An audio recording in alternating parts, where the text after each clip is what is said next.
You may think that the Game Boy Advance is not the perfect format for a video game based on the grandeur, the spectacle, the scale of the silver screen and its movies.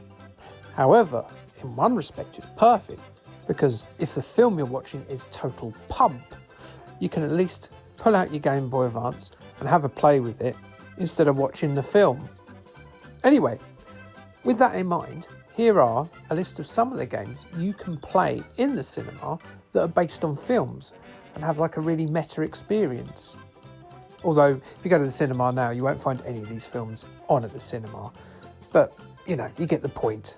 Anyway, here's some old videos with me talking about games that were based on films on the Game Boy Advance.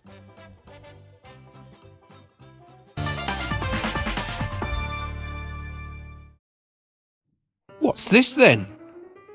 A first-person shooter released exclusively on the Game Boy Advance? Based on what?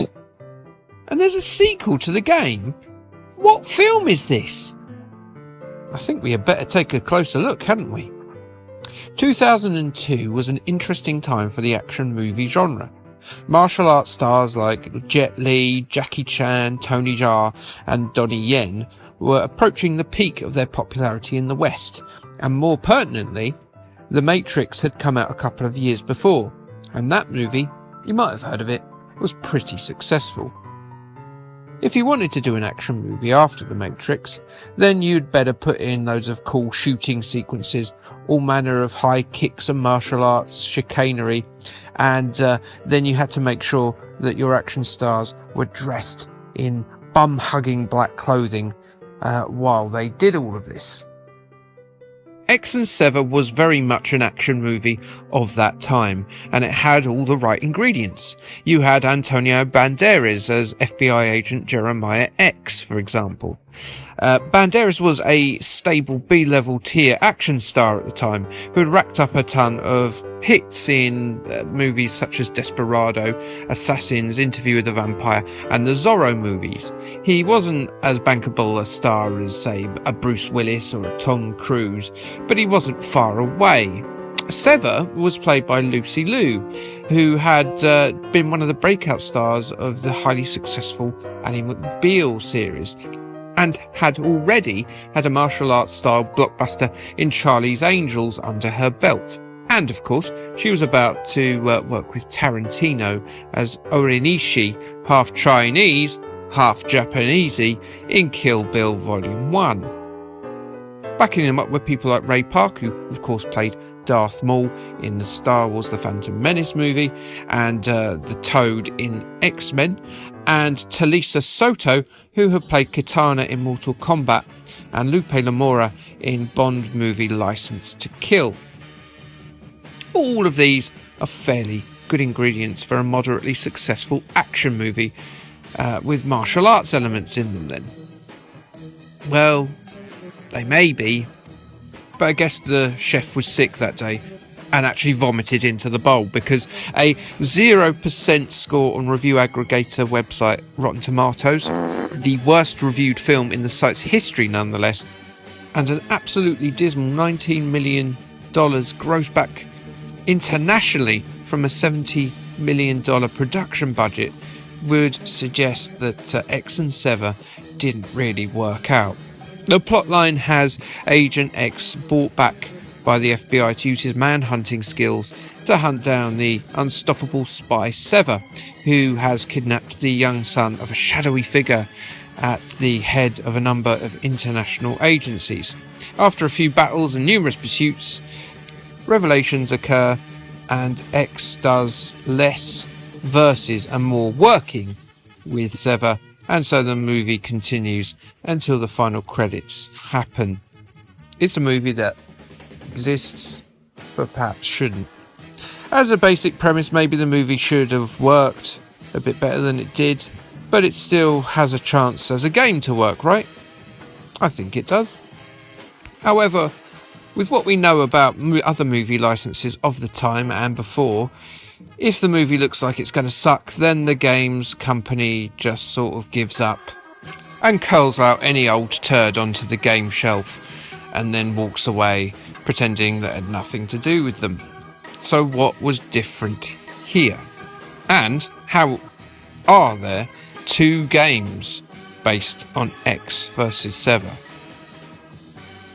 The answer to that is, well, publishers BAM Entertainment had a close relationship with Franchise Pictures, a so-so production company who had moderate success for a time and allowed their movies to be developed way ahead of production. At one point of development, the team were under the belief, for instance, that Sever was a male assassin as opposed to the character that would end up being played by Lucy Liu. Crawfish would receive script updates on occasion during the production of the first movie, but they were allowed a certain amount of free rein as well, allowing them to work with the game based around the core elements such as narrative, characters and environments. The first game, released in autumn 2001, actually came out a full 1 year ahead of the movie. As such, the first game doesn't follow the plot line of the movie that closely because the film was nowhere near ready, whereas the sequel, which was released around the same time as the movie was released, it follows the plotline of the movie a lot closer. Compare the art style of the cover of the first game with that of the second, and you can see how much closer the art style is to that of the promotional materials, such as the movie poster for the movie itself. So with that little look at the history of the Ecks and Sever license behind us, how does the game actually compare to other games of its type? Well, if you compare the visuals of Ecks Vs Sever or Ballistic Ecks Vs Sever to any of the first-person shooters of the time, they're going to immediately suffer. The characters you fight and assist are blocky to the point of looking like Minecraft rejects. The hands of Ecks and Sever seem to be represented in washed-out colours, and the background details are the ugliest in any first-person shoot-'em-up that I've ever played. Mind you, I don't play a lot because I get car sick playing them because I'm weak. Just look at the toilet in Ecks Vs Sever 2 here. If you want to have a dump in that, you'll just be essentially laying your log there on a granite cube.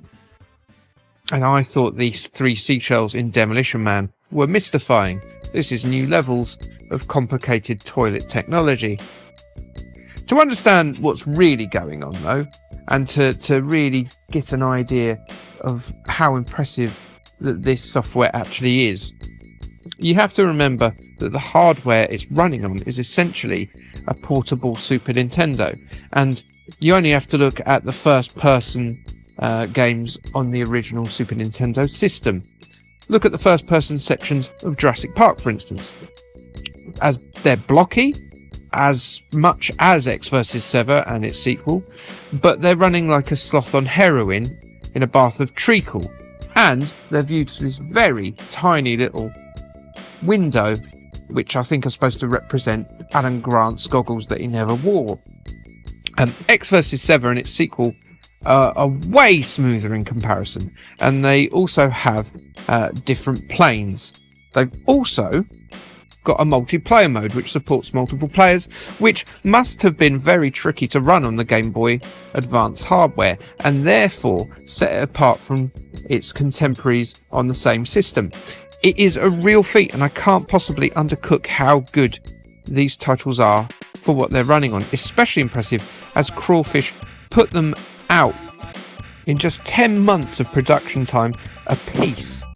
They really are quite the technical feat for the little old Game Boy Advance, and a testament to how accomplished Croydon developers Crawfish Interactive were at manipulating the hardware. They actually created a first-person engine for this game.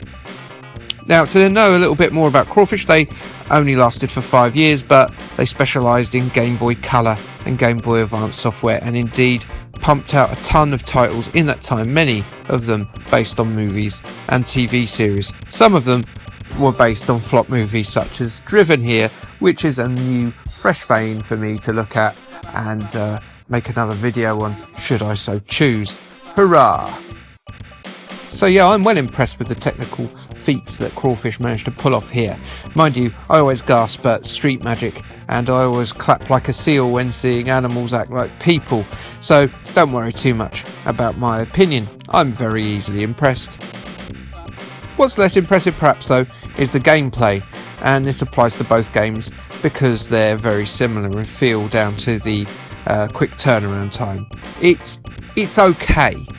Missions are small and punchy, the environments are contained within repetitive rooms, which are often beguiling to manoeuvre around. The controls are fine, with a very generous auto-aim, assisting you in holding your hand and spitting on a tissue to get a mark off your cheek before you go through the gate of school.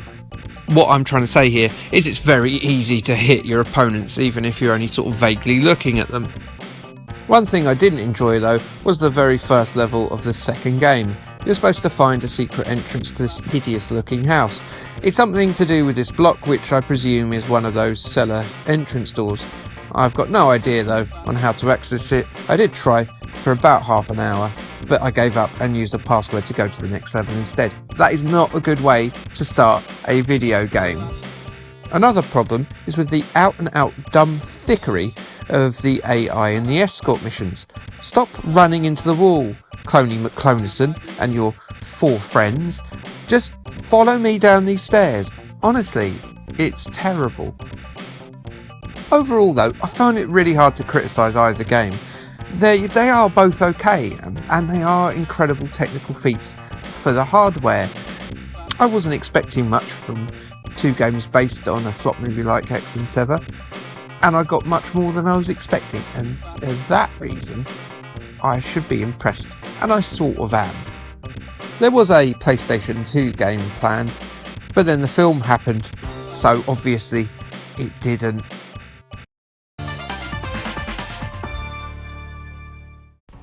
I have concerns. Sylvester Stallone doesn't strike me as a good racing driver.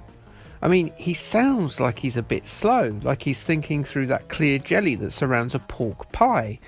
I'd worry that his reactions would be slow, and that's not even mention that he is a man noted for being so muscly that he could snap the head off of a hippo just using his earlobe.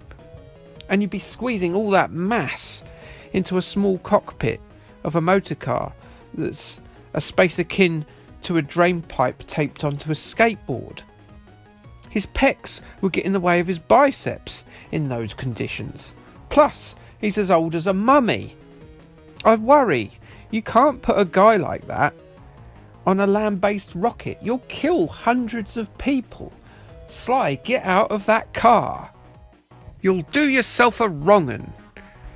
Driven was a 2001 Warner Brothers action sports movie, something Stallone was pretty good at, as I'm sure we've all seen. You know, we've all seen Over the Top, right? That's the one we're all thinking of, right? That action sports movie.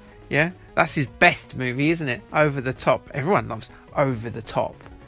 That's certainly the movie we're all thinking about, isn't it? When we think of action sports movies and Sylvester Stallone, I'm guessing. Anyway, directed by Finnish director Renny Harlin, a man with a mixed resume in terms of his movies, making quality fare like Long Kiss Goodnight, Die Hard 2 and Deep Blue Sea, alongside less quality stuff like Exorcist: The Beginning, The Adventures of Ford Fairlane and a previous channel favourite, Cutthroat Island. Ooh, the movie that killed a studio. Having previously worked with Stallone with the movie Cliffhanger, the pair teamed up to produce a movie set in the glamorous high-speed world of Formula One racing. Stallone himself spent time hanging about in pit lanes of numerous races, as well as recruiting numerous Formula One luminaries like Jacques Villeneuve, Juan Pablo Montoya, Jean Alesi and Mark Blundell to star, and act as stand-ins for the actors during the races. However, producers Stallone and Harlin got frustrated due to the secrecy of the Formula One teams as regards sourcing information about them, so in the end he decided to set the story in the kart championship car race, a sort of low budget version of Formula One. In terms of downs. It's a sort of like going to eat a steak in a 5-star restaurant and then just settling in the end for buying a can of corned beef in a local Tesco and just eating it in a bus stop. But at least the now defunct Kart Championship were a bit more open with giving their information. They were just probably pleased for the attention. Unfortunately, Driven didn't do very well. With a budget of $72 million, it made back a pitiful $32 million return and took a slating from the movie press. Today you can see that it has a lowly 14% aggregate score on Rotten Tomatoes, and it also at the time got 7 Golden Raspberry Award nominations, with actress Estella Warren scooping up the award for Worst Actress. You might remember Estella as the human slave in Tim Burton's Planet of the Apes. She was the one who looked like the concept of sliced ham confused her. Doi! Driven also starred Kit Pardew, Burt Reynolds and Gina Gershon. And it sees Formula race champion Joe Tanto, played by Stallone, brought out of retirement to mentor young upstart Jimmy Bly to glory. Yes, basically the plotline is Rocky V or Creed, but on 4 wheels and with a lot less punching. There's not a lot more to it than that. BAM Entertainment, who also released games based on the movies Reign of Fire and the previously covered Ecks Vs Sever, acquired the Driven license and released games for the PlayStation 2 and Game Boy Advance in November 2001 and for the GameCube in March 2002. The home console games are reminiscent of the old PlayStation Formula 1 games, or something like a Virtua Racing, say, whereas the Game Boy Advance version goes with a more system-suitable isometric racing style, more akin to RC Pro-Am, Rock'n'Roll Racing, Super Off-Road or Biker Mice from Mars. There are 3 main options for gameplay: the pure racing of arcade mode, the self-explanatory multiplayer mode, and the objective-based story mode, which loosely monkeys the plot of the movie, with a few creative freedom plot points thrown in to bolster the game's running time. Presentation is interesting in the home ports, with Stallone and commentators Greg Proops and Eric Myers appearing as still cartoon sketches but lending their larynxes to proceedings. It's bizarre. It feels some compromises have been made for time and finance reasons, but it does add a dash, the merest hint of narrative texture to the proceedings. You can select from 12 movie characters that control slightly differently, and there's a mechanic called the zone that gives your handling and speed a minor boost. The home pairing of Driven games on the PlayStation 2 and the GameCube weren't really something that I enjoyed very much, as they did play a little bit dull and quite monotonous. The music, sound effects and graphics are drab, and it can be quite frustrating to play. While I'm not convinced that the Game Boy Advance version is any better in any of the previously mentioned criteria, it was certainly the version I enjoyed playing the longest, and I'm a sucker for isometric race games ever since I performed an oral sex act upon a RC Pro-Am cartridge to persuade it to work on my NES. In addition, BAM and developers Crawfish did really good things with that Ecks Vs Sever game on the Game Boy Advance, so I was definitely more intrigued by this than the dime a dozen home racing versions that they made for the PlayStation and GameCube. While the pre-race commentary and quotes from Stallone have gone, we do get the same presentation existing in the form of cartoon representatives of each movie character appearing with their car at the character select screen. But there's also some hidden racers representing some of the brick and mortar establishments where a young teen may have procured his video game from. Yes, retailers like GameStop and Target are represented here, so if you feel like supporting your store and representing the company that let you trade in your Sega Saturn for a copy of Madden 2001 covered in fingerprints and semen, then you can do that, kid. You do that. You do that company a great honour, and you do it today and remember them. Remember what they did for you.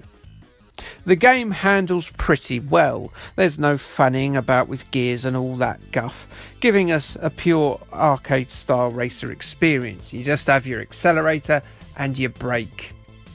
The car models are little tiny polygonal efforts that smoothly animate against that 2D backdrop. But the best graphical feature award goes to the visual representation of the zone that is taken from its big brother counterparts on the PlayStation 2 and the GameCube. You see, the little cars in this, when you get in the zone, they are literally aflame, like massively on fire, like fireballs. Are you in there, Sly? Are you okay? You're going to melt, mate. The other side of your face is going to drop. That flame retardant suit must be working overtime in there. Jesus Christ, that looks warm. Woof! The story mode from the bigger games remains, with beats from the movie in place, with one race pitting a character in a street race against his bitter rival, whilst attempting to avoid lorries and manhole covers. Though I did find that colliding with the lorry made absolutely no difference, although maybe I was going underneath it, you know, like in one of those cool movie stunts. Possibly that's what was happening. The story mode, though, it is short, and when it's done, I'm not sure that the game is good enough. That said, I still preferred the Game Boy Advance version to its bigger brother counterparts, and it is a fun distraction for a couple of hours. Moving on to the reviews, well, IGN didn't rate the GameCube version at all well, saying it might be worth a rental if you want your racing fix very badly, but schedule in a more exciting activity shortly afterwards, like crocheting or a crossword puzzle. They gave it a 3.5 out of 10. They slated the PlayStation 2 one even more, giving it a 2.0 out of 10, and stated that all the good ideas are for naught because of the game's horrible controls. Because of this, the game just isn't fun to play. They, like me, preferred the Game Boy Advance version, slapping on a 6.5 rating and praising the 4-player link-up play, but berating Crawfish for not taking more risks, suggesting more things like spin-outs and power slides could have made the game more wild and therefore more interesting. So yes, Driven isn't as exciting on the Game Boy Advance as the wonderful efforts that Crawfish put into Ecks Vs Sever, sadly, but it is worth a go, as I've previously said. The PlayStation 2 and GameCube ones, though, no, not at all really. They are simply way worse than much better titles in their genres on those formats, so they're really not worth bothering with, and I suggest that you do not do that. Right, well, that's that wrapped up then. Let's hope that Sly Stallone plays more to his age and we get a movie next year and subsequent Switch game adaptation of a tale about a lawn bowls champion who comes out of retirement to coach a plucky 59-year-old upstart to glory, eh? That seems more age appropriate to me.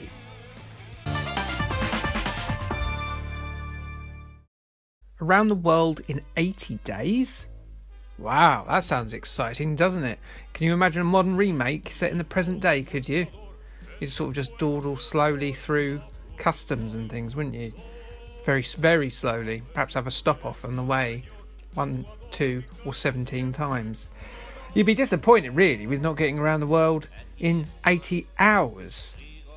It would only be really exciting to do the world in 80 days if you ran, or if, I don't know, you rode a saddled giraffe or something. I'd love to make a giraffe gallop around Turkmenistan, wouldn't you? I mean, who wouldn't want that? Around the World in 80 Days was a 2004 adventure comedy made by Walden Media and released by Buena Vista. A few liberties were taken with the 1873 novel of the same name, with protagonist Phineas Fogg reimagined as an eccentric inventor, from his original characterisation being that of a chilled, elitist gambler. Admittedly, that is less of a liberty than to be a lion called Willie, just like the cartoon, as you know. If you're unaware of the original story, the movie, or the 80s cartoon featuring said lion, The story surrounds Phineas Fogg making a wager that he can circumnavigate the globe in 80 days during the decidedly travel-dicey times of the late 19th century. He takes with him his faithful French manservant, Passepartout. In the 2004 movie, Passepartout's role is heavily increased in importance, and he's then given his own side story. The reason for that is that Jackie Chan, the movie's most marketable star, plays Passepartout, who is in actuality Lao Jing, a Chinese guy who is intent on returning the stolen jade Buddha from the British Museum to his village temple, whilst being pursued by a ninja clan called the Black Scorpions, and tagging along with Phineas Fogg is the best way for him to return there. This enables Jackie Chan to kick people in the face during a Jules Verne adaptation of a fictional travelogue, so I'm all for it, because otherwise it'd just be a bit boring, wouldn't it? Imagine how much better some of those Jane Austen books would be if Mr. Darcy just roundhouse kicked someone in the face. K.O. However, I think I must be alone in this, as Chan and Steve Coogan's pan-continental exploits left critics and audiences cold, with Around the World in 80 days just taking a $70 million return from its $110 million budget. Oh dear. It's a shame, as the film was Arnold Schwarzenegger's last role for a while, as he appeared in a cameo as a rather creepy dude with a very strange wig called Prince Happy. I mean, I would have gone to the cinema to watch that. I didn't, but I could have done if I could have been asked. Rotten Tomatoes gave it a 32% approval rating based upon 128 reviews. A lot of issues with the movie were the amount of liberties taken by the script, as its resemblance to the Verne novel is at best described as passing. The video game came out on mobile phones and the Game Boy Advance in June 2004, courtesy of Hip Games. It was programmed by Sapphire, the development team that was behind the pretty good puzzle game E.T. Escape from Planet Earth, with a whole slew of other licensed games under their belt, from the likes of Zorro to Van Helsing to Xena Warrior Princess. Atweed, as I'll call it from now on because I'm lazy, puts you into the Chinese shoes of stunt lunatic Jackie Chan in a side-scrolling action-adventure. I presume you play as Passepartout because Jackie Chan is more compelling to play as than Steve Coogan, as from what I remember, Alan Partridge is not really known for his kung fu or leaping off of roofs. Passepartout is indeed an agile beggar, grabbing ledges, crawling under moving trains and leaping from wall to wall like a hyperactive moth in a room with loads of wall lights. He can also perform a variety of kicks and punches on his would-be assailants that range from aristocratic huntsman toffs in pith helmets to cowboys to the aforementioned Black Scorpion ninja clan. The gameplay essentially consists of moving across the screen from left to right, which is thematically fitting with the movie's plot, but it's also the most standard platform trope in existence, and I don't think they were thinking as deeply about this game as I am now. The game bars you from finishing the level unless you've found 4 Chinese symbols, which also increase Passepartout's life bar.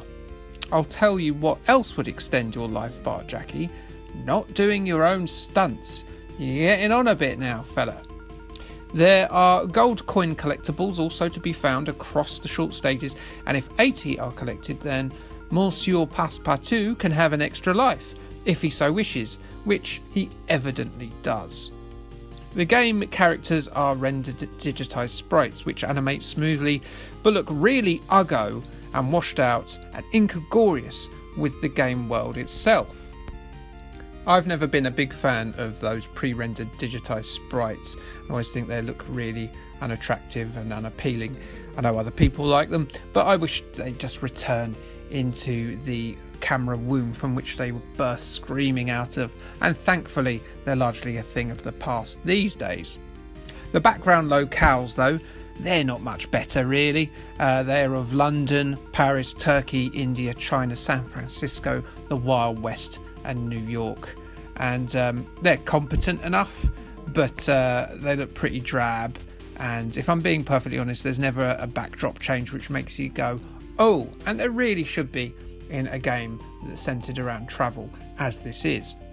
The game controls are flawed.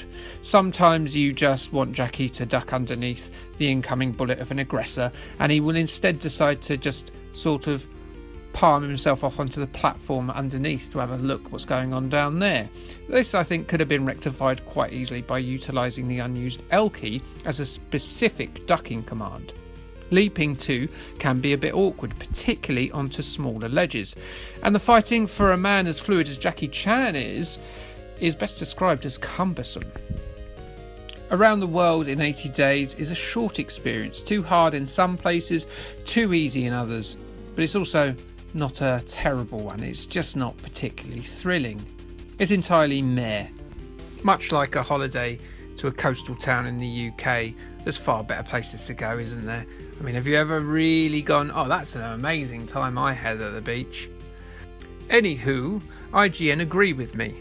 The game scored a 3.5 with them, saying that the game only stays right enough because it's got so little going on with it to get wrong. It's a game that cuts so many corners. See, it's not just me. It's as boring as that couple you met on the Greek island, but unlike them, at least you can ping this cartridge into the sea. If you're going to make games like this, Phineas, maybe you should have just stuck to those snacks that you were trying to hawk us in the 1990s.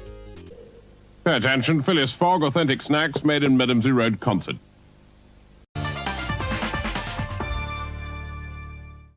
I genuinely had no idea this film existed at all. I was in charge of the DVD section of a branch of HMV when this emerged, and I don't remember seeing it, like at all. It's almost as if someone had stepped on a butterfly back in time to erase its existence for me. And it had a video game too, actually released before the movie, on that trusty old dumping ground for flop movie adaptations, the Game Boy Advance. Every video I seem to have done in this series of late has been about the old Game Boy Advance. But before we get into the nitty, and indeed its old chum, Gritty, of Sound of Thunder's ill-fated video game, let's look at the even more ill-fated movie upon which it is based. Sound of Thunder was based on a 1952 short story by legendary literary sci-fi genius Ray Bradbury. It is possibly a major influence behind the term butterfly effect that would be introduced into the mainstream by meteorologist Edward Norton Lorenz in the 1960s. The concept of the butterfly effect is that the flapping of a butterfly's wings in one part of the world could create a hurricane on the opposite side of the globe, a chaos theory term that is used by time travel sci-fi to describe how the consequences of the seemingly minor act of killing a butterfly in the past could create massive changes to the future. In the story of Ray Bradbury's A Sound of Thunder, someone kills a butterfly, and that changes the future. The storyline of the book is that a company called Time Safari, based in the year of 2055, allow wealthy elites to go back in time to hunt dinosaurs. This, including the stamping on of a butterfly, eventually leads to the future being irrevocably changed. The 2005 movie, directed by Time Cop Relic and End of Days helmer Peter Hyams, takes most of the story, but adds, wait for it, baboon lizards. Yes, I love baboon lizards. They combine the best aspects of baboons and lizards. So yeah, the time meddling in this movie results in a slew of shagged up nature, none more freaky than the creature sitting atop evil CEO Ben Kingsley's head. Also starring Ed Burns of Saving Private Ryan and Catherine McCormack from Braveheart, Sound of Thunder takes some significant liberties with the original tale. And it's a big old mess. Lazy performances, CGI special effects that look a decade out of date, non-logical scientific faux pas, loads of things eclipse even Ben Kingsley's Barnet as being the most terrible thing in the movie. The movie suffered from constant tumultuous issues throughout its production, with Bond actor Pierce Brosnan and director Rennie Harlin dropping out when it was originally supposed to be filmed in 2001. Flooding affected its shooting in 2002, and post-production troubles saw it miss its intended release year, with production company Franchise Pictures filing for bankruptcy during its time on the shelf. It quietly released in 2005 to, well, piss-poor reviews. A Sound of Thunder currently sits on a dismal 6% on critic reviews and a 18% audience score on Rotten Tomatoes. The box office is similarly pig swill. For a budget of $80 million, to get a $1 million return domestically and $11 million return worldwide, well, that is astonishingly poor form. So, not a well-loved movie then. Moving on to the game, and we're back to that BAM Entertainment Franchise Pictures close relationship again, as witnessed in previous Game Boy Advance heavy episodes Driven and Ecks Vs Sever. BAM would get first access to Franchise Pictures scripts, and well, given the quality and success rate of the Franchise Pictures movies we've covered, perhaps they shouldn't have bothered.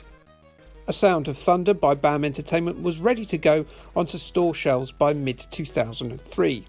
The film's numerous problems meant that it wasn't going to be out then or the year after, so BAM released the game early with box art not derived from the source material. You wouldn't know that it was based on a film from looking at this image. Released on Game Boy Advance in Europe in 2004 and in America in 2005, exactly a year apart, A Sound of Thunder was originally also going to come out on the GameCube, the Xbox and the PlayStation 2, but the film's struggles in production, along with the pair of Franchise and BAM Entertainment close to closure, saw those titles binned. A Sound of Thunder was programmed by Mobius Entertainment, and it shares its distinct visual style with a pretty good Game Boy Advance version of Max Payne, which Mobius also made. A Sound of Thunder was the last game released that was made by Mobius before they became Rockstar Leeds, and well, let's just have a look at the list of games they've made since. I think you'll agree they did okay. So Mobius' subsequent pedigree surely indicates that A Sound of Thunder is going to be pretty good, right? A hugely underrated title stapled onto a bit of a dud of a license, surely. Well, not really. It's not terrible, but it's far from a classic. It's a meh title, a right in the middle of the road vanilla experience. Just like the movie and the original tale, Dino Hunters have caused the present to get all hokey thanks to their prehistoric prattling about.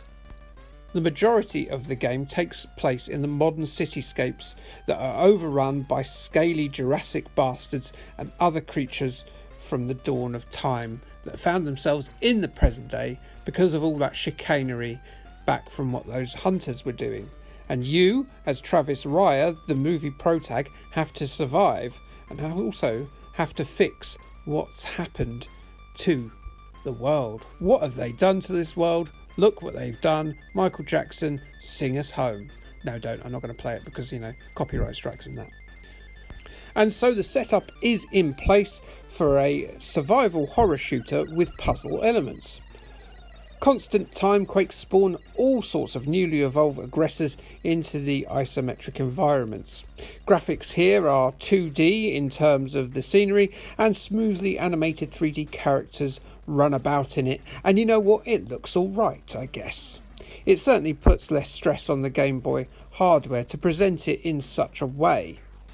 The strange perspective for the shooter genre feels a little bit awkward, but Mobius have employed a lock-on function that kind of works most of the time, but requires the player to dance to and fro like a pissed-up Michael Flatley while the reticle changes colour, indicating that you can shoot.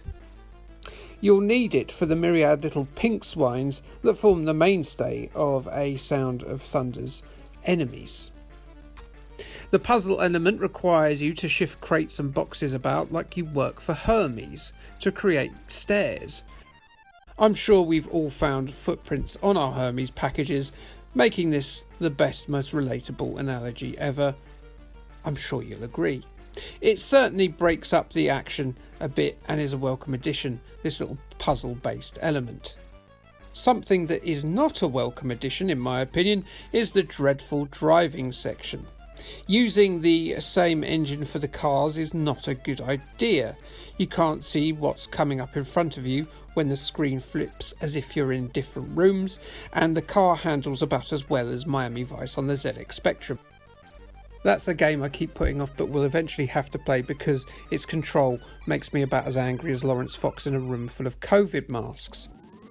So yes, the driving sections are dreadful, especially given that you're being pursued by an Allosaurus that wants to shove you down its gullet. A frustrating experience indeed. I don't feel I can really comment on the multiplayer aspect as I haven't played it, but from what I've read it's a minor triumph. 2 players can play cooperatively and up to 4 can play death matches, and it's all very well handled. And all of this, by the way, off of a single cart. That is splendid stuff. The story mode though, it's overall quite fun, a reasonable challenge, and while I won't heartily recommend it, I will say don't turn it down if you see it in CEX or at a boot fair. However, the Mobius produced GBA Max Payne is a far superior product and an evolution of this game's engine, despite the fact it came out first. It's sort of fitting that, isn't it, given the time travel aspect of the movie and the game. Game Informer weren't a big fan of the game though. Awarding the game a 45, they didn't rate the puzzles, the driving or the graphics. The June 2004 Nintendo Power enjoyed the puzzles however, but they didn't like how similar the enemies were for the most part. They gave it a 62. IGN rated it a 7.5 out of 10, praising the multiplayer and stating the game isn't stale despite its long-term shelf-sitting existence. Now, if I was Ben Kingsley, I would try and find a way to time travel and keep stamping on Triassic butterflies until he found the one that erases the existence of that Ice Gem hairpiece. Like...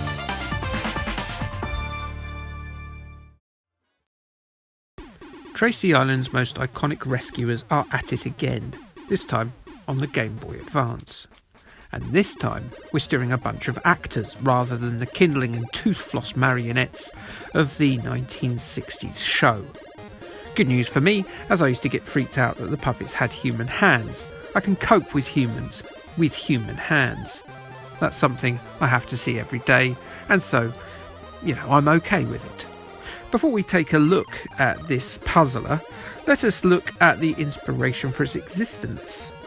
Jonathan Frakes' directorial foray into the kid-pleasing world of the International Rescue Team. I won't be discussing the history of Thunderbirds here. If you want to see that, go and have a look at the Spectrum video I did last week. Yes, Jonathan Frakes, aka Commander William Riker from Star Trek The Next Generation, helms a very different kind of ship here, swapping the beige interiors of the Enterprise for a director's chair just opposite the British racing green of Thunderbird 2. A talented cast, including Bill Paxton as Jeff Tracy, Sophia Myles as Lady Penelope, Ben Kingsley as the Hood, and a young Vanessa Hudgens as Tintin, star in this sci-fi adventure film that takes a few liberties with the formula of the original series. Most of the Tracy Island family are imprisoned by the Hood for much of the movie, with an aged-down Alan Tracy and Tintin, along with new character Fermat, son of Brains, in this played by Goose from Top Gun, as in Goose is dead, and that's a shame, Anthony Edwards. They take the protagonist roles for much of the movie. They are, though, assisted by Lady Penelope and Parker later on. The emphasis on younger characters was an attempt by the makers to help children relate to the action on screen, though, Thunderbirds have been doing pretty well with adult characters since about 40 years before.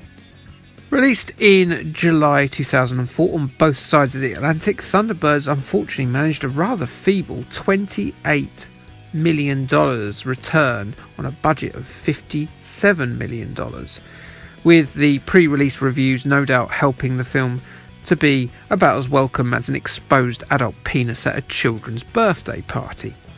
The aggregated score for Thunderbirds on Rotten Tomatoes is a rather noxious 19%, with publications like Empire bemoaning a lack of the show's signature moments, such as the lack of occasion to the show's very familiar and famous countdown, along with some leaden performances and a rather poor script. Even Jerry Anderson, the legendary show creator, declared that Thunderbirds 2004 was the biggest load of crap that he's ever seen in his entire life. And he waited for it to come out on DVD before he watched it. Ouch. Pretty much the only success for Thunderbirds was the movie's title song, Thunderbirds Are Go, that peaked at number 1 in the UK charts and then scooped Record of the Year. But maybe that was largely down to it being the latest release by Busted.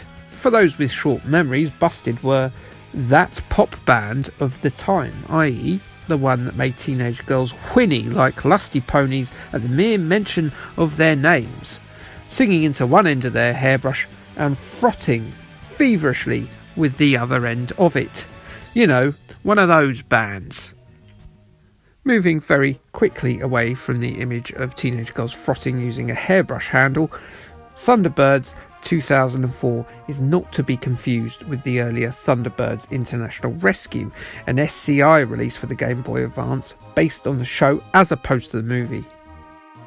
Thunderbirds the movie was released a month after the movie's release in 2004.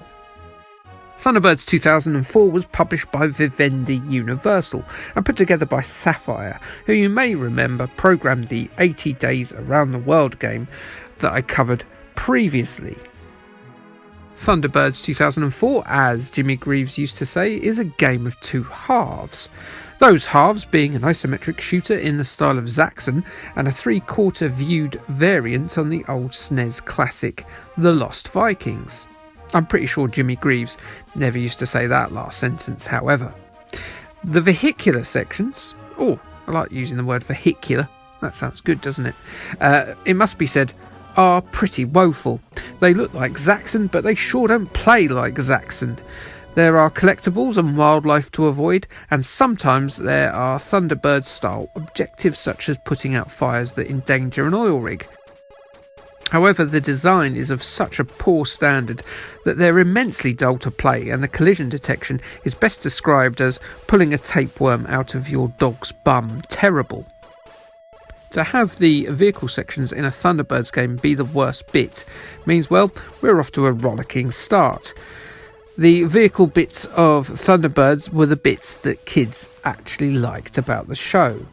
Well done Vivendi, well done Sapphire, you've screwed the pooch already.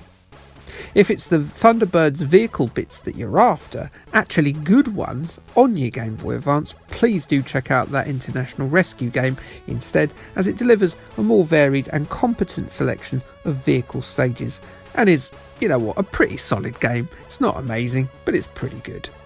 The other half of Vivendi's game though, we're talking about Thunderbirds 2004 here, again, it's getting confusing, isn't it, is stronger. You control the three kid heroes of the tale, Alan, Tintin and Fermat.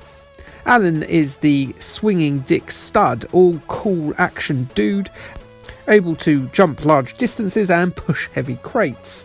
Tintin is also able to leap about with gay abandon, but also has gained similar telekinetic abilities to the Hood and can move items using her mind. That's what telekinesis means after all. Fermat is a rubbish nerd who rolls through vents like a asthmatic Sonic, and he hacks computers because he's a nerd, and that's what nerds do. By using the abilities of the three in different ways and combinations, you'll be able to clear the 9 stages that stand between you and finishing a handheld game based on a film everyone's forgotten about now, but didn't even care about when it came out. Clearly, Lost Vikings was a major inspiration. That said, the puzzles aren't nearly as fiendish, perhaps due to the limitations of its cast restricting what you can do on the levels to very few options. I do admire the work together conceit as it matches that of the original series spirit and that of the two games I recently reviewed on the Spectrum, but it could have been done much better. A few stages with the kids using the vehicles in a similar way would have been a much better tribute to the source material too. Graphically, it's a bit miserable to look at, with Sapphire going back to the world they went to with 80 Days Around the World, with the digitised looking sprites with the thick black outlines, walking around incredibly drab backdrops. Another issue with Thunderbirds 2004 is that the 9 stages that are here are unlikely to take too long to complete. But I guess they're mildly diverting for a time. It's just that time will be very short. If you are a Game Boy Advance owning Thunderbirds fan, I definitely recommend the 2001 International Rescue game over this, but that said, it's not irredeemable, apart from the vehicle bits. IGN gave it a mediocre 5 out of 10 in August 2004, saying it's better than expected, but still not to be considered better than average. Nintendo Power would give it no more than a 42% in their December 2004 issue, saying the flight levels look cool, but the angled view throws a wrench in the piloting works. Game Informer sighed that, like the movie, expect this to fly way below everyone's radar when they reviewed it in October of the same year, meriting it with just a lowly 58% score. And that is Thunderbirds on the Game Boy Advance then, as thrilling as John Tracy's life on that orbiting space station. Poor old John. Why don't they like him?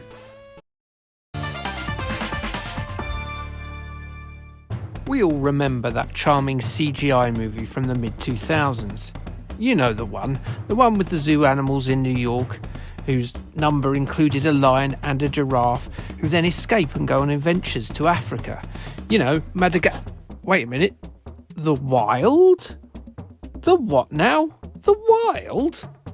It's a Disney release that came out less than 12 months after the more illustrious first Madagascar movie. Did it? What? A Disney movie? Really? Yes, I tell you no lies.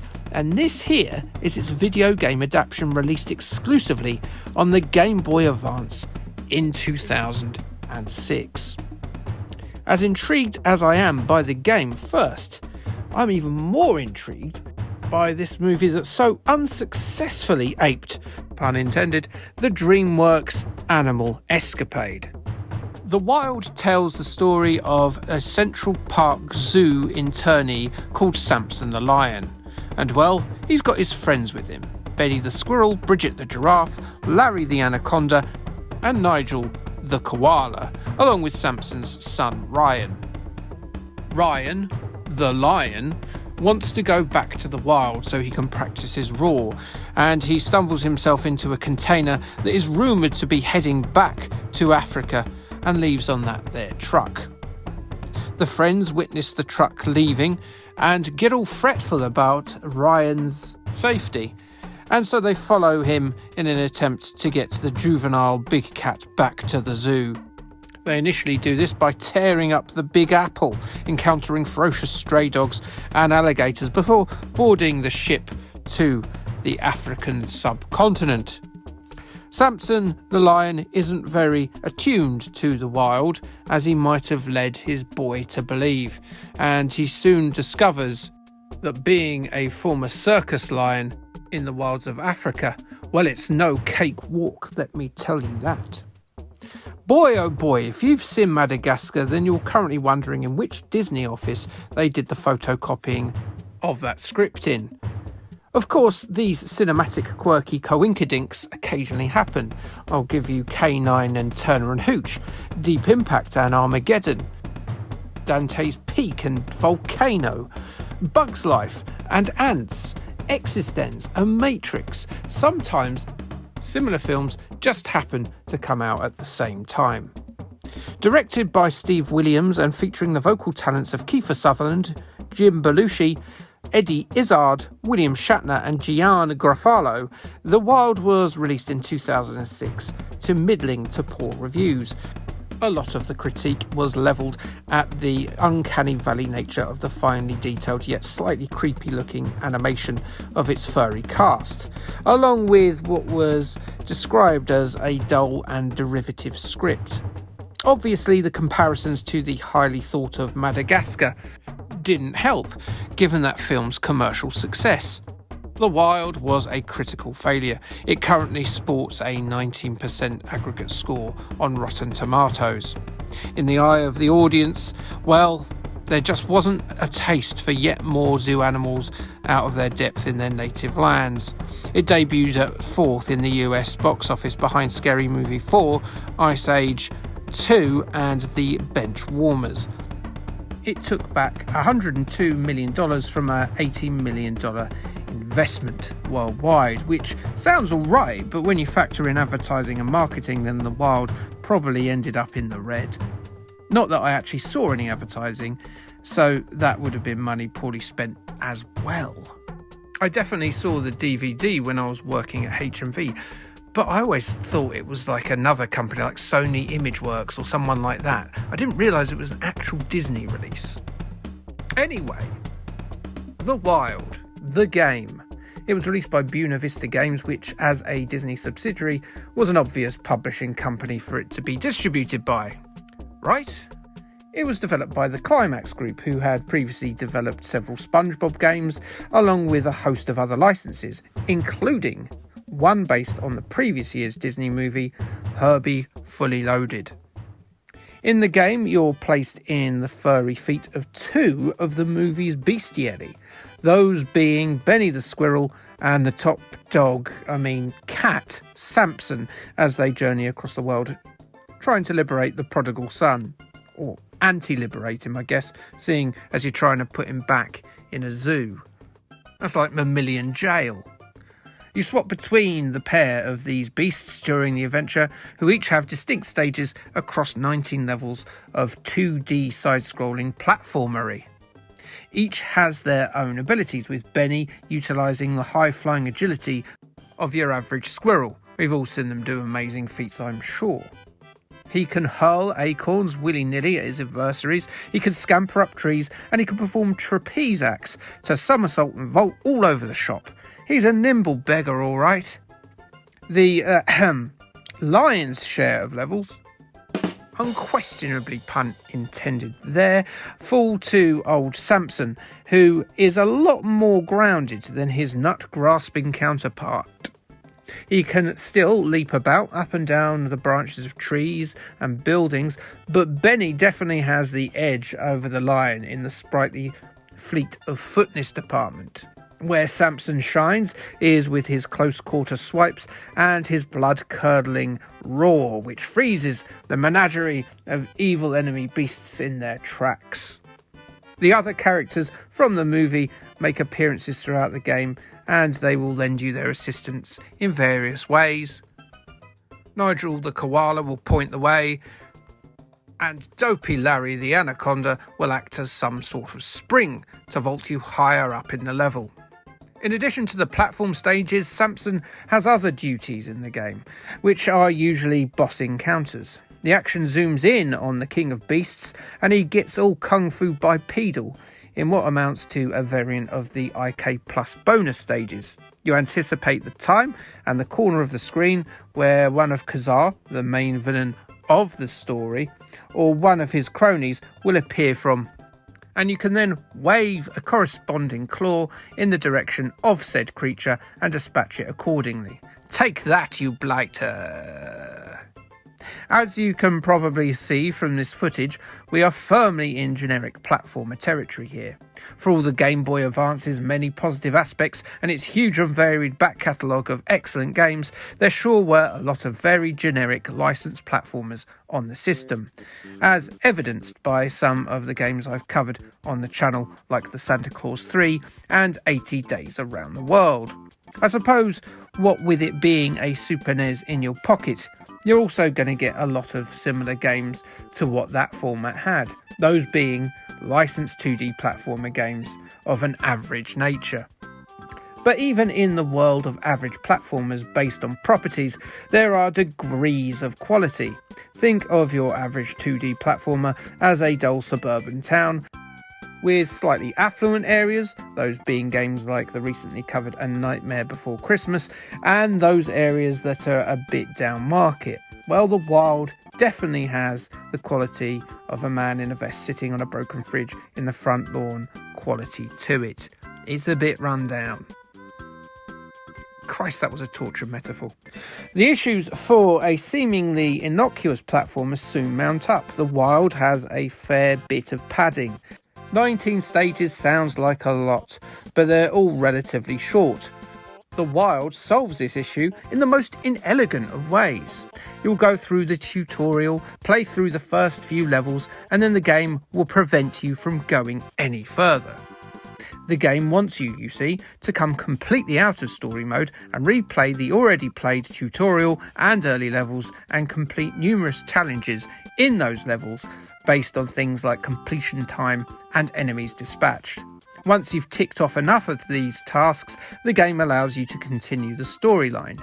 This seems a little bit backward to me. Surely you'd have these challenges as a bonus for people who want to replay the game after the storyline is completed. That surely makes sense. Going back to play these levels so soon and being forced to play them 3 or 4 more times before you're allowed to continue with the storyline just exposes the huge issues with the game's levels themselves.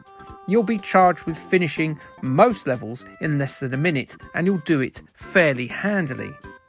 They are that short. Also, you'll be remiss to want to play these levels again.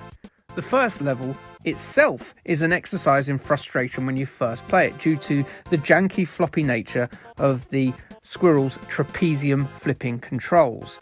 Sometimes it'll work too well and you'll spin off over a great chunk of a level, and the other times you'll just sort of limply fart off the side of one of these trapezes and fall limply into the water below and drown, potentially mentally scarring a child who was just about to give you an almond or something. No, that isn't part of the game. It's just my mind conjuring an image of a squirrel drowning and it mentally scarring a child. This is how my brain works. It's enough to turn at least 13 hairs on your head grey per flopping failure. This first level, but not the challenge mode, has its own elaborate padding as well, as you try to deal with a pigeon who flies up and down and left and right, and you have to engage them with that god-awful flipping mechanic a whole lot. The second level is an ice level. Yes, an ice level already. As Samson the lion is set upon by penguins, having ice levels this early on with an already inertia-afflicted lumbering lion like Samson, well, it's not a lot of fun. Later levels in the city, the sewers and Africa itself have their frustrating moments too, but the first 2 levels may see you put down your Gameboy and walk away saying cuss words that would make little baby Jesus cry eternally about. So can I recommend The Wild? Not really, no. Despite its okay graphics, it is a decidedly phoned-in affair. In a way, it's sort of in keeping with the movie it's based on. You see, that was an inferior clone of something not particularly amazing to start off with. And yeah, I said it, Madagascar is annoying too. I'd like to move it out of sight, along with The Wild on the Game Boy Advance. It's beastly. Anyway, Wild fans, I hope you enjoyed this animalistic adventure, and hopefully you'll come back. So anyway, Peter Pan is the boy who never grew up. That sounds very relatable, to be fair. I, however, cannot fly and have never abducted a load of children and taken them to a mysterious island. The guy who did that is dead now and couldn't fly either. So here then is the official game adaptation of the Peter Pan movie. Not that one, or that one, or that one. It's this one.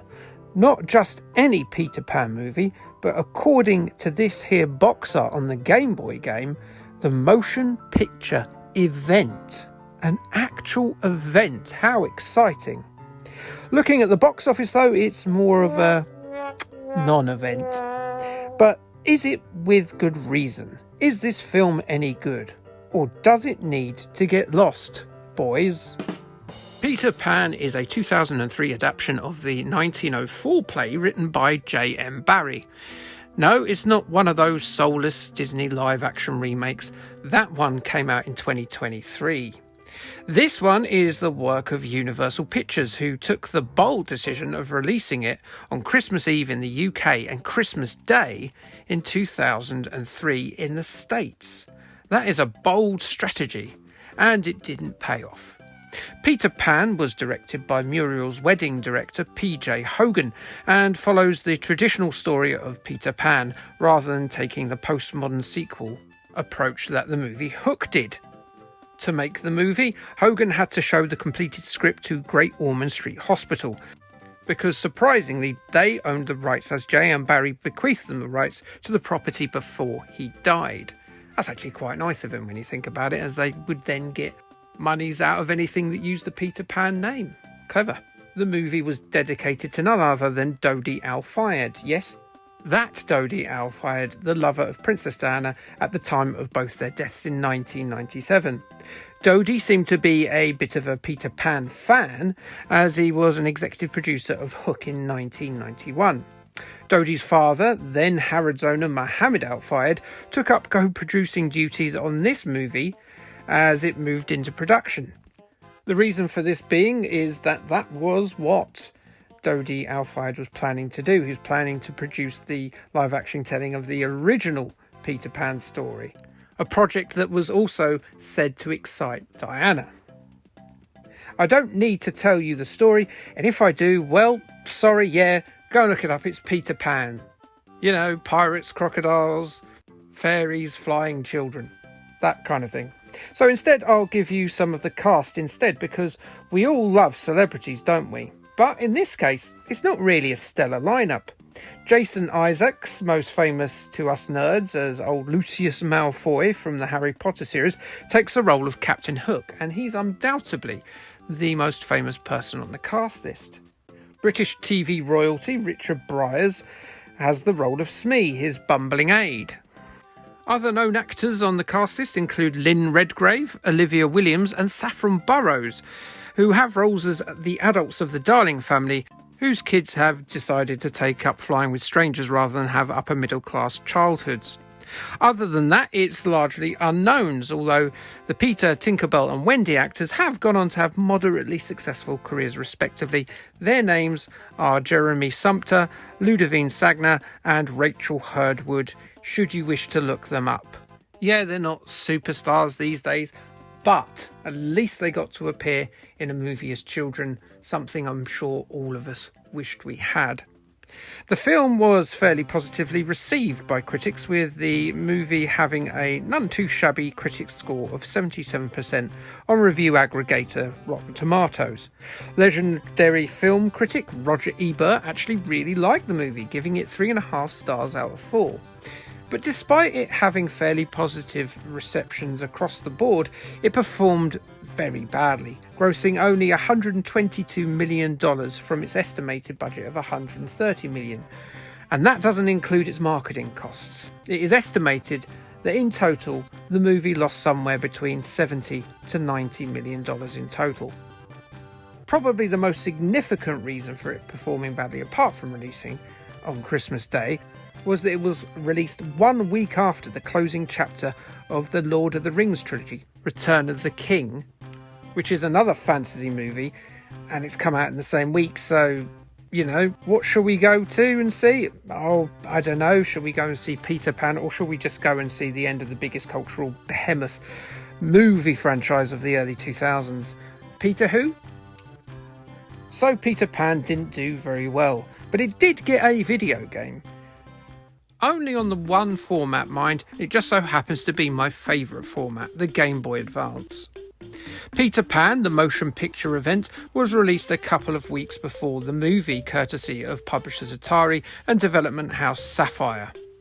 We've covered the works of Sapphire before, as they loved a licensed game adaptation, making E.T. Escape from Planet Earth on the Game Boy Color and Around the World in 80 Days, plus the Thunderbirds movie tie-in on the Game Boy Advance. If you watch the Thunderbirds video I made a few years back, this game will look pretty familiar, as I'm pretty sure this is the exact same engine as in that game. Peter Pan, the motion picture event, what an incredible title that is still, very closely follows the storyline of the movie, featuring digitised pictures of the characters stapled to exposition text boxes, keeping us up to date with the developing story. When I say follows the storyline of the movie with the text boxes, I mean that's how the Game Boy Advance presents the story, not that the movie is some sort of weird silent affair with placards stapled to children. Don't staple exposition to children, parents. It's definitely wrong to do so. So, it's time to hot-foot it around Neverland, avoiding the single-handed clutches of Captain Hook. So is that just a singular clutch then, as he's only got one hand? This game is viewed from a pseudo bird's eye view, with you in the minimal clothing of Peter, the shirtless leader of the Lost Boys. Various tasks are given to Peter over the 8 short levels, such as collecting feathers or catching fairies, with a bestiary of critters and pirates seemingly perturbed enough by the ageless carefree urchin's antics to want him to be dead at their hands. You can run around them or you can thrash away at them with Peter's sword. It is up to you. Various health power-ups can be collected that not only replenish Peter's stamina but also extend his life bar. Collect enough coins and you'll get extra lives too. And if you fancy leaving the game for a little bit, well, there's a password system with which you can jump into whatever level you like.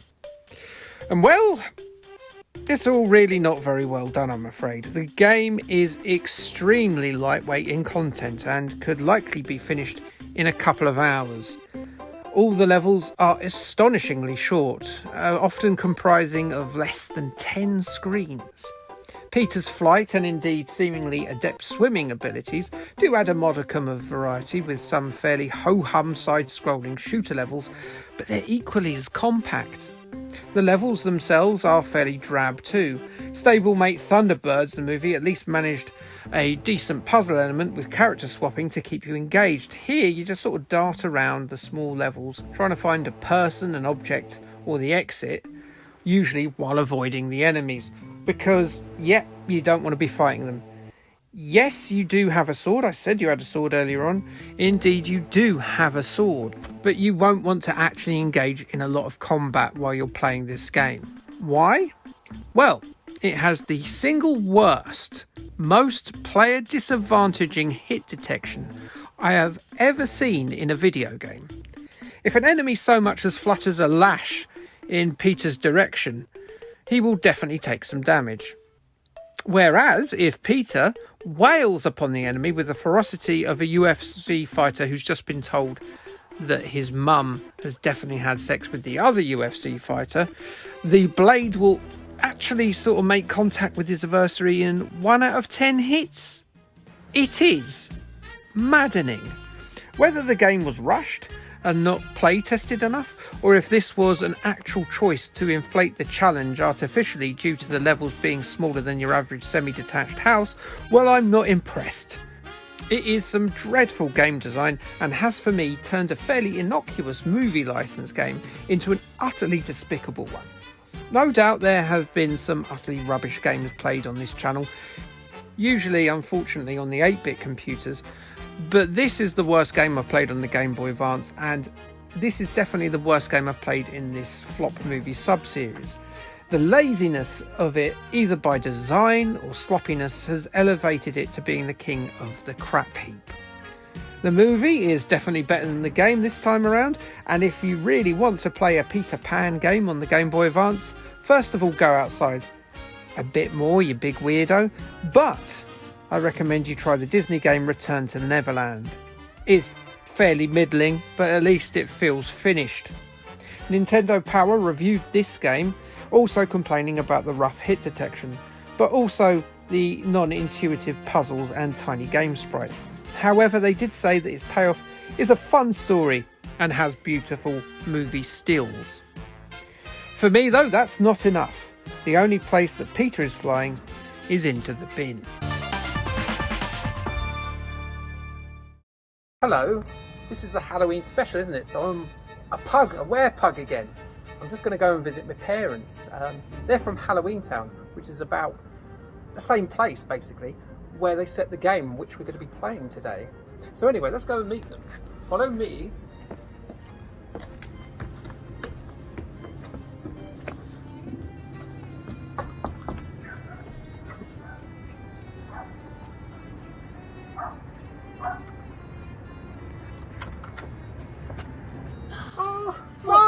My stars, they bring my puggy baby.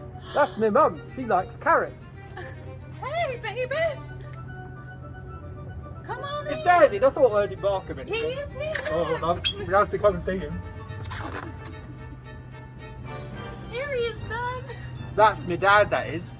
He's a werewolf, you see. And Sure is. they met together in Halloween Town, which she was actually a swamp siren. So what that means is she's like a siren, but her vagina smells a bit like rotted vegetation. Hey, it was love at first sight. That's what I say. Anyway, let's go in.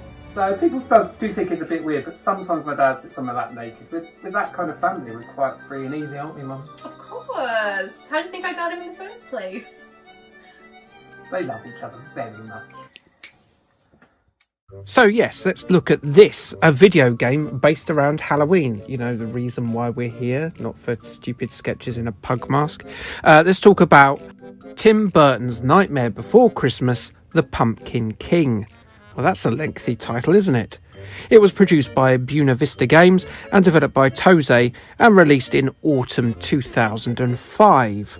It's a sister title to the Nightmare Before Christmas Oogie's Revenge for PlayStation 2 and Xbox. The two games act as bookends for the movie itself, with the Game Boy Advance title being the prequel and Oogie's Revenge on the Xbox and PlayStation 2 being the sequel to the movie. That movie in question is The Nightmare Before Christmas, a stop-motion animated musical conceived and produced by famous arty goth and hairbrush avoider Tim Burton. It wasn't directed by Burton, which is a common misconception, because it was instead directed by Henry Selick, who would go on to do James and the Giant Peach, Coraline, and Netflix's Wendell and Wild. A Nightmare Before Christmas told the story of Jack Skellington, the Pumpkin King in question, a showman who hypes up the denizens of Halloween Town for their celebrations on October the 31st. Jack has grown a little bit bored of his spooky celebrations, and then he stumbles across a door that teleports him to Christmas Town. After becoming enamoured with the holiday, Jack and his chums kidnap Santa Claus and take over that particular holiday itself, that being Christmas. Santa Claus ends up in the clutches of his nemesis, Oogie Boogie, while Christmas, with a spooky tint to it, proves to be about as popular as a dog that's been rolling around in sewage and then entered a white living room. Don't worry, it all ends well with Jack correcting all his foolish errors and sorting it all out, because that's what happens in kids' films. It's not really a spoiler, but don't think that knowing that ending means you shouldn't bother watching it, because the movie is great. A timeless classic full of wonderful animation, excellent songs, and is a captivating tale for all ages from start to finish. Originally, the movie was going to be released by Disney, but ended up being distributed by their adult label, which was Touchstone Pictures, due to the studio thinking it would be too dark and too scary for kids. From its $24 million budget, it made $91.5 million, making it a bit of a sleeper hit. And you know what? They've made more money from it since. There's merchandising for it everywhere, still released to this day, usually purchased by big titty goth girls like me mum. Oh, Mum, you've got some Nightmare Before Christmas merchandise, haven't you? I sure do. Do you want me to go get it for you, Dad? Oh, please do, Mum. Of You're course. lovely. Thank you very much, Mum. Thank you. That's Mum, isn't it, Dad? Yes. Oh, let's have a look at that old family photo of you. Ah, yes. There he is, look. That's my dad, that is. You see that? There he is, and this is him in Halloween Town, where the game was set. And oh, I've never noticed this before. Who's that? Mum? Yes, darling. Can you come here a minute? So I've seen this picture and I've never noticed this before. That looks a lot like me. Who's that? Yeah, so that's just my friend. Dad? You know who that is? I didn't mean it, son! I didn't mean it! Darling, it didn't mean nothing, I swear. I swear, please. Dad, you're not even my real dad, are you? All you do is sit there scratching yourself. Oh, I'm going to go and live with my real dad. What? Oh, he's going to live with my real dad. Going back to the game we're reviewing here today, we've got a rather expansive Metroidvania title. Set a year before the events of the movie, and a bug infestation has forced the residents of Halloween Land to hide away in their homes. Jack must wander about helping the townsfolk in exchange for information, extra weapons and upgrades.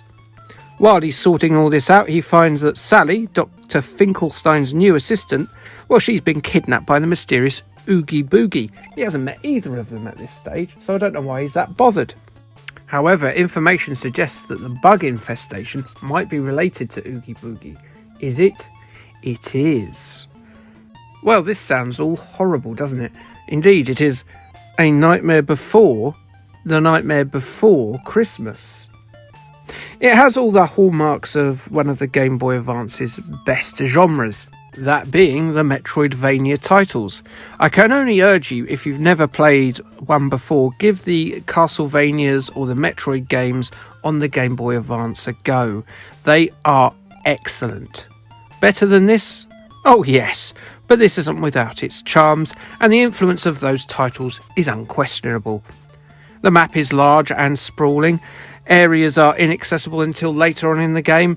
When you've procured the correct weapon or upgrade, you can go back and access those areas. And it'll take you a fair few hours to see the end sequence. So, yes, very much a Metroidvania game.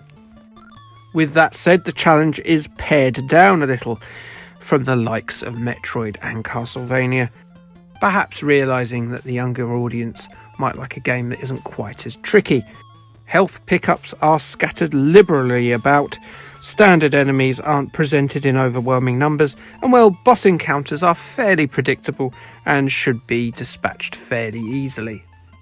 There's a fair amount of exploration encouraged from the player, where health bar expansions are often found. Basically, don't always follow the signposts. And if you can't access the bit yet, then remember it's there for later when you get the right power-up. There's a dash of variety in proceedings, as there's sequences where you have to steer Zero the ghost dog through vents and crevices, and it's again fairly straightforward stuff if you have workable thumbs and eyes. Do you have those? You should be okay. Graphically, it's got all the recognisable characters. Not my parents though, they should have been in this game surely. But it is all presented in a much less grimdark fashion. Colours are saturated and sort of animated similar to the stop motion movie, but visually it's not really kept the gothic vibe of that movie. Is the idea that it makes it more kid friendly, because I don't really think making a game brighter necessarily makes it more palatable to children. They could have used similar colours to that of the movie and still been okay. I don't think any children would start crying and clutching their pillows unable to sleep. I still think it looks fairly pretty, but it's a curious choice. Sound is where the game really lets us down a fair amount. For a movie which has such a wonderful soundtrack and score, the music in this one is very repetitive. There are some mini games you can play after you've unlocked them, but to be honest I wouldn't bother, they're not that good. I quite like the Pumpkin King in many respects. It's a later stage Game Boy Advance title, and it could have been all too easy to just do a bog standard platformer with the decade-old license. But there has been some thought and structure put into this. Really, that should be commended. It's far better than your average license game, and it deserves commendation for that. The low difficulty isn't a huge problem really, as it's sizable enough to while away a few hours, and I would say that it's a fun little distraction. I reckon actually it's probably a great little entry-level Metroidvania if you want to introduce your children or a younger person to the genre. Tim Burton's Nightmare Before Christmas, The Pumpkin King, isn't particularly original, but it is a good game. It's a solid enough title. Do give it a go. IGN said that it gives kids a solid Nightmare Before Christmas based adventure, even if it lacks a special zing that the unique license could have afforded it. They gave it a 6.5. Now, let's see how I am my Halloween special, eh? I bet it's gonna be a nightmare.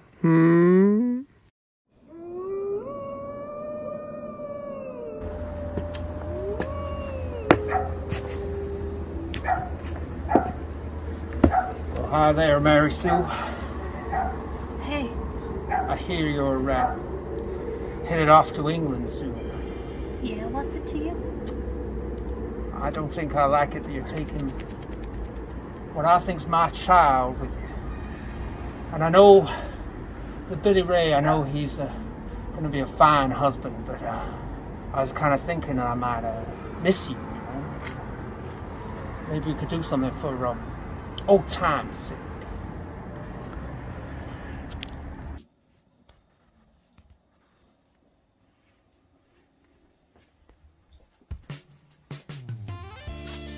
Look at this one there.